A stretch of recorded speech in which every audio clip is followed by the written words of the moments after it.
First off, students, okay? Now, what a fiasco has emerged now in the lifestyle, the life, and the actual setup of the educational system in this country, okay? I've felt for a long, long time that something was terribly wrong in the land of academia in this country. I think it's too big. I think there's far too many universities. I think there's far too many students. And I think there's far too many options on degrees which are turning out to be fairly useless and not equipping our young people to go out into the world and further make this country great through technology, through industry, through ability, through science, through medicine, through law, all those sort of things that we should excel at and have excelled at for hundreds of years, now being left behind, because I think we've got a feeble educational system, okay? Too many students simply go to university because it's something to do for 3 years. Too many students in this country, let me tell you what happens, okay? They're brainwashed from the age of about 15. You do your O-levels, then you do your A-levels when you're 18, and then you go to university for 3 years, and then you come out with a degree of varying sort of usefulness, various value, and then actually, if your parents are daft enough, they'll pay for you to go off on a gap year around the world, okay? Where actually you don't do anything. What a fiasco. What you should be doing right from the start, from the time you reach working age, okay, is to get into the jobs market. You should get into a very competitive situation as early as you can in life, because then that will teach you that you have to compete to get anywhere in this world. Life doesn't come to you, you have to go to life, okay? When you get up in the mornings, remember, you take on the day. Because if you don't take on the day will take you on. And what I'm concerned about is that we're not equipping our young people to actually have those qualities to make them the sort of individual responsible for their own well-being to go forward in life, okay? I've said that for a long, long time now, and I will keep telling you that. Also on the show today, we're going to be talking about asylum seekers. That is going to be a huge problem again, you know, just because the weather's got a bit choppy and the English Channel is now, you know, got 6-foot waves and all that. The problem hasn't gone away. It'll never go away. As soon as the good weather comes again, we will have the same issue that we have to confront. And remember, most of it is down to organised crime, the crime being people smuggling, and a civilised country like ours must have a way of turning that around. I've got a few ideas, and a few people are going to come and talk to me who've got even better ideas, okay? We're going over to the US because, of course, the situation regarding President Donald Trump is critical. I'm not suggesting his health is necessarily critical, but for the US president to have to be confined to isolation at a time like this, less than a calendar month away from the next election, is, well, it's critical because we don't even know if the election in the form that we've seen it happen for the previous 200 years can take place. We just don't know. We just don't know what's going to happen, do we? So we've got experts on from America tell us all about that. The Tory party conference started today, although you wouldn't know it because, of course, party conferences that start when they are merely on screen and not in halls full of baying supporters and baying opponents aren't really party conferences, are they? But we're going to get to that later in the show. Pubs are still struggling. Of course they're struggling when we've got this ridiculous, and I mean ridiculous, 10 p.m. embargo on town centres. Some town centres now actually facing complete lockdown, which I think, as I have told you previously, a massive overreaction, okay? We're also going to be talking about serious issues which we should be addressing in this country. Homelessness. It's a huge problem in this country. I bet you just step over somebody who's homeless, don't you? When you're walking down a pavement, see some poor person sitting there with a little paper cup and all that, you turn away and you don't want to know. Well, that's not the way it should be done. We'll be getting into that as well. And people getting trampled by cows. Now, you probably think there's something amusing about that, but I can tell you something. You wouldn't be very amused if a cow started walking all over you. Apparently, the incident of cow trampling is increasing. We've got to get to the bottom of it.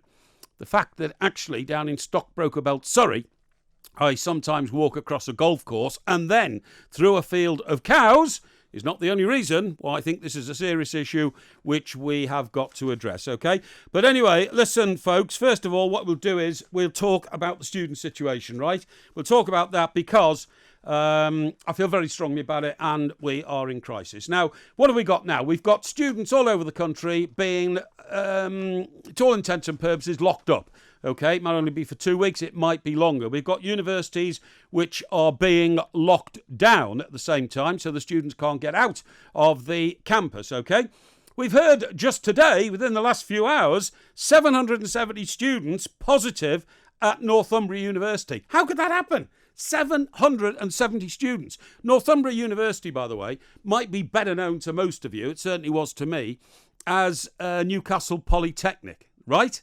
And the reason I point that out is because this is one of the problems we have in this country. There are too many universities. Newcastle Polytechnic was a great institution, and people used to do courses there which were much more practical than the sort of courses, law, medicine, geography, history, English, you've got at universities. All those polytechnics have gone. I once went to a polytechnic. It was called Trent Polytechnic. It is now the University of the Trent. And so I tell people that my alma mater, or alma mater, I don't know how to pronounce that, was in fact the University of the Trent. And nobody can deny that because that's what it is now. But a few years before it was Trent Polytechnic, it was a technical college in the middle of Nottingham. Take Bournemouth University, right? Bournemouth University. I have family down in Bournemouth. I go there all the time. Every time I drive down to Bournemouth, you'll find another hangar-sized building being attached on to the already large and expanding university campus. Bournemouth University used to be a technical college. Then it became a polytechnic. Now it's a massive sprawling university. I think it's got the biggest media facility in the country. And let me tell you this, anybody who comes to me with a degree from a media facility on a bit of paper, who hasn't done any work in a newsroom or a TV station or radio station, they've got no chance. I much prefer the person who goes out of school at 18 and goes straight to the local radio station, straight to the local TV station, straight to the local newspaper, as I did, okay? Walked into the local newspaper, knocked on the door, like that, okay? Who's calling? Mike Parry, give me a job. Eventually got one. If you keep knocking, you'll eventually get a job. And that's how my career started. That, folks, is why I'm sitting here in this studio today, okay, informing you. It would never have happened if I'd have decided to stay on at the University of the Trent. I gave the place up and got a proper job, okay? Now we've got lockdowns in Manchester, Edinburgh, Dundee. Those who have been able to go home have gone home. Those who can't are effectively locked up. It is an absolute fiasco, and we've got to do something about it. And do you know what my suggestion is? And I'm going to give you the number now, because I think some of you, particularly those who've got youngsters, children, teenagers at the higher education establishment, are going to get quite unhappy about this. Okay, so the number is 0344 491000, okay? You can text TALK, T-A-L-K, plus your message to 87222. The cost of the call is 25p plus the standard network rate. You can tweet at Talk Radio. You can tweet me, Mike Parry, at Mike Parry8. I'll take your personal tweet. Don't worry about that. Read them all out on the air, okay? And we're streaming live, by the way. And for those who are already on YouTube, you will be looking at me directly now. Streaming live on YouTube, Facebook, and Twitter. Just search for Talk Radio, okay? So my proposal is this, and I want you to give me a call because I want to know if I'm alone in thinking this or whether I have the nation's support. My proposal is that we massively pare down higher education in this story, okay? Because I follow a certain football club, who incidentally won 4-2 today, thank you, Everton. It means that I've travelled around the country and gone to lots of big cities in pursuit of my club. Now, I've noticed in cities like Southampton, I've already mentioned Bournemouth, Liverpool, Manchester, every time I go, a new building turns up. And you know, that building is usually student accommodation. Fantastic, huge blocks of student accommodation built by the private sector, but then financed ultimately by the government, because the interest has to be paid back on these buildings that are going up all over the place. And I can't understand why we're expanding universities all the time when it's obvious that people are coming out of them overqualified for the sort of jobs we need in this country. And let me tell you this now. The reason why it's massively important now is because with the downturn in the economy, because of COVID, there ain't going to be the jobs there when these children, as they are children, I'm not being rude to them, teenagers, adolescents, call them what you want, if they stick at it and do their 3-year course, what do you think the state of the country is going to be like in 3 years' time when they want to come out and get a job? There won't be any jobs. They're talking about unemployment reaching 4 million. 4 million, right? Okay. Where is somebody who spent the last 3 years reading books, studying something which is fairly useless, like, for instance, the history of art? Where is a person like that, a young person like that, aged 21, going to get themselves a job? They're not. So do you know what I think they should do? I think half of them should pull out now. I think we should close down half our universities and we should turn all those student blocks into something else.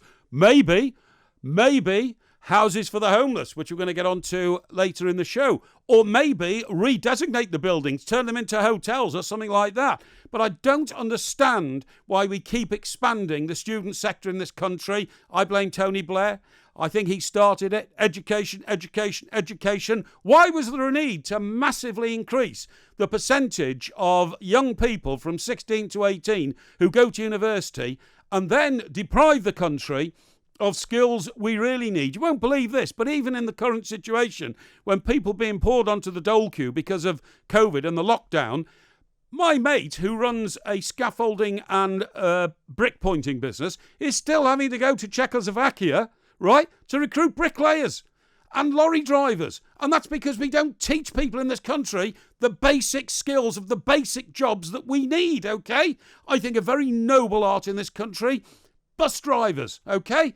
Bus drivers, they're great people. They have a tough job. They have to keep a busload of people very happy all the time, all right? And what do you see on the back of every bus in this country? On the back of every bus in this country, you see an advert which says, bus drivers wanted, apply at this number. I mean, we haven't got enough bus drivers, but we've got a surfeit, and I mean a surfeit, of students coming out of university with degrees which do not equip them in any way for their life ahead. I think it's a scandal. I want to halve the higher education sector. I want to halve the number of youngsters going to university because it's a racket. I think it's a racket. Some of these vice-chancellors of some of these universities actually are paid about £400,000 a year. Between £365 and £535, I looked up just before the show, for a vice-chancellor to run university. I could run university. It's not difficult. Why do they get paid that sort of money? I think it's a racket.